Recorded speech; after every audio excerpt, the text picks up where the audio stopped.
नमस्कार, मैं हूं श्वेता झा और आप देख रहे हैं आज तक। और अब बात मध्य प्रदेश की, जहां उपचुनाव की तैयारियां जोरों पर चल रही है। इस बीच पूर्व सीएम कमलनाथ ने विवादित टिप्पणी कर दी है, जिसे लेकर अब घमासान जारी है। ये उसके जैसे नहीं है क्या? उसका नाम जो क्या उसका नाम लो, आप तो उसको मेरे से ज्यादा पहचानते हैं।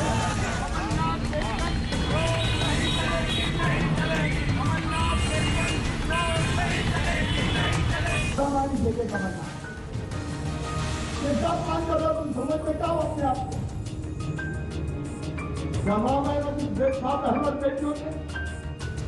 सम्मान के साथ ऐसा खिलवाड़ करने की इजाजत देंगे आप?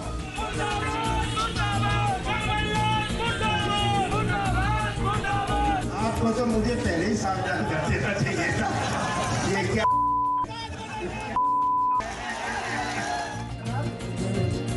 चुनावी माहौल में भरी सभा में कमलनाथ के इस आपत्तिजनक बयान ने मध्य प्रदेश की सियासत को एक बार फिर से गर्म कर दिया है। न अपने ओहदे की गरिमा, न महिला का सम्मान, भाषा की मर्यादा भूलते हुए कमलनाथ ने बीजेपी प्रत्याशी इमरती देवी पर आपत्तिजनक टिप्पणी कर डाली। हमारे उम्मीदवार हैं, सरल स्वभाव के, सीधे साधे हैं, ये तो करेंगे। ये उसके जैसे नहीं है क्या? उसका नाम जो उसका नाम लो, आप तो उसको मेरे से ज्यादा पहचानते हैं। आपको तो मुझे पहले ही सावधान कर देना चाहिए था। ये क्या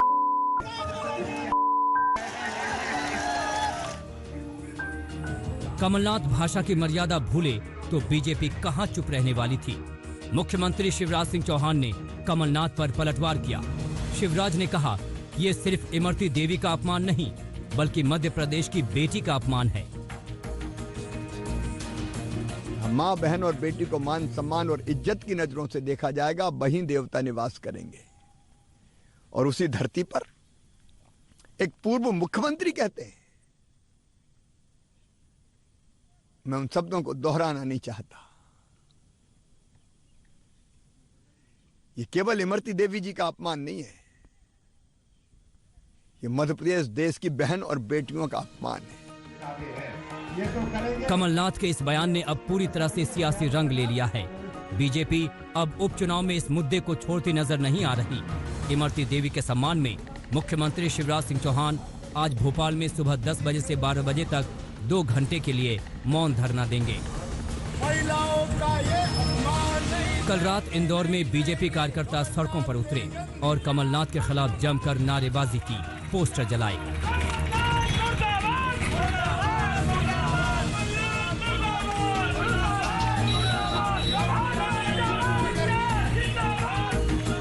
मध्य प्रदेश के पूर्व मुख्यमंत्री कमलनाथ ने अपनी विकृत और घटिया मानसिकता का प्रदर्शन डबरा की सभा में किया है। एक ऐसी मंत्री जो उनके कैबिनेट की भी मंत्री थी, आज माननीय शिवराज जी की कैबिनेट में मंत्री हैं। महिला का अपना एक सम्मान होता है, लेकिन महिलाओं के प्रति कैसी विकृत मानसिकता कमलनाथ की, दिग्विजय सिंह की या उनके अन्य नेताओं की है, जो उजागर हो रहा है।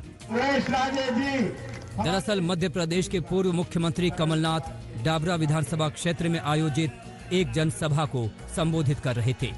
डाबरा सीट से कांग्रेस ने सुरेश राजे को उम्मीदवार बनाया है। वहीं बीजेपी की ओर से इमरती देवी मैदान में हैं और यहीं राजे के समर्थन में वोट मांगते हुए कमलनाथ शब्दों की मर्यादा भूल बैठे। सबसे बड़ी बात, इमरती देवी उन पूर्व विधायकों में से एक हैं जिन्होंने कांग्रेस छोड़ बीजेपी ज्वाइन की थी।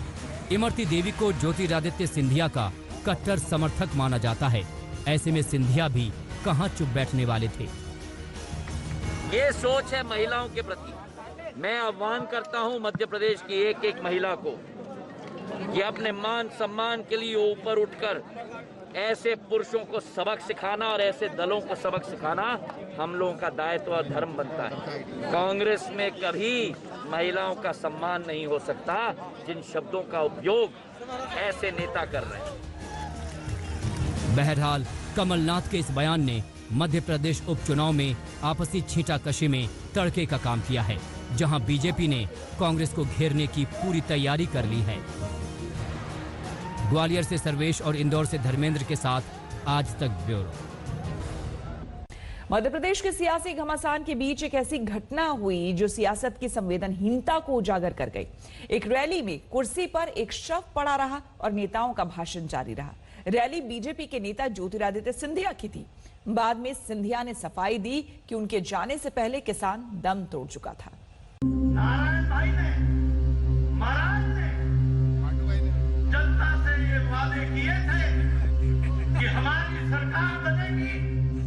सियासत का ये अलहदा चेहरा है।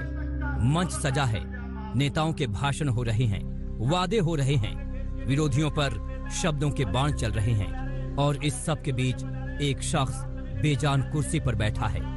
उसके आसपास की सारी कुर्सियां खाली हैं। ये बुजुर्ग किसान असल में मौत का शिकार हो चुका है। लेकिन पीछे से मंच से नेताओं के धुआंधार भाषण जारी हैं। ये खंडवा की चुनावी सभा बीजेपी के बड़े नेता ज्योतिरादित्य सिंधिया की है। उनकी चुनावी सभा में उनके आने से पहले एक आदिवासी किसान ने दम तोड़ दिया।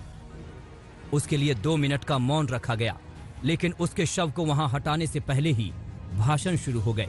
जाहिर तौर पर इस पर सवाल उठने थे और बीजेपी को सफाई भी देनी पड़ी।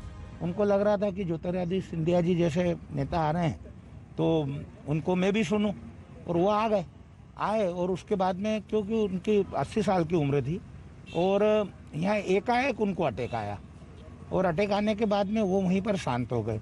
अब क्योंकि सभा चालू नहीं हुई थी, सिर्फ जो जैसे राम डांगोरे जी का भाषण चल रहा था मंच पर, लेकिन ये मालूम नहीं हुआ कि क्या हुआ है। सभा में जो हुआ कि एक मृतक किसान पड़ा हुआ है और भाषण अपने निरंतर चल रहे हैं, इस पर कहीं ना कहीं घटिया मानसिकता है और घटिया राजनीति है। इसकी हम घोर निंदा करते हैं। और ये जो लोग हैं एक तरफ अपने आप को अन्नदाता को भगवान मानते हैं, लेकिन कहीं ना कहीं कथनी और करनी में बहुत भिन्नता है और हम इसकी घोर निंदा करते हैं। उधर विवाद हुआ तो खुद ज्योतिरादित्य सिंधिया को भी सफाई देनी पड़ी। उन्होंने ट्वीट किया, कांग्रेस घटिया राजनीति कर रही है। रैली में मेरे पहुंचने से पहले ही हमारे अन्नदाता की मौत हो चुकी थी। मैंने सबसे हमारे अन्नदाता के लिए मौन रखवाकर श्रद्धांजलि अर्पित की। मेरे लिए राजनीति जनसेवा का जरिया है। इसका सर्टिफिकेट मुझे कांग्रेस से नहीं चाहिए। बीजेपी ने अपनी बात कही है, लेकिन सवाल ये कि सभा में एक लाश पड़ी होने के बीच सियासी भाषणबाजी जारी रखना क्या संवेदनहीनता नहीं? खंडवा से जय नागदा के साथ ब्यूरो रिपोर्ट आज तक। नमस्कार, मैं हूं अंजना ओम कश्यप। हमें उम्मीद है ये वीडियो आपको पसंद आया होगा। लेटेस्ट खबरों के लिए यूं ही देखते रहिए आज तक और इस वीडियो के पसंद आने पर लाइक, शेयर एंड सब्सक्राइब करना ना भूलें।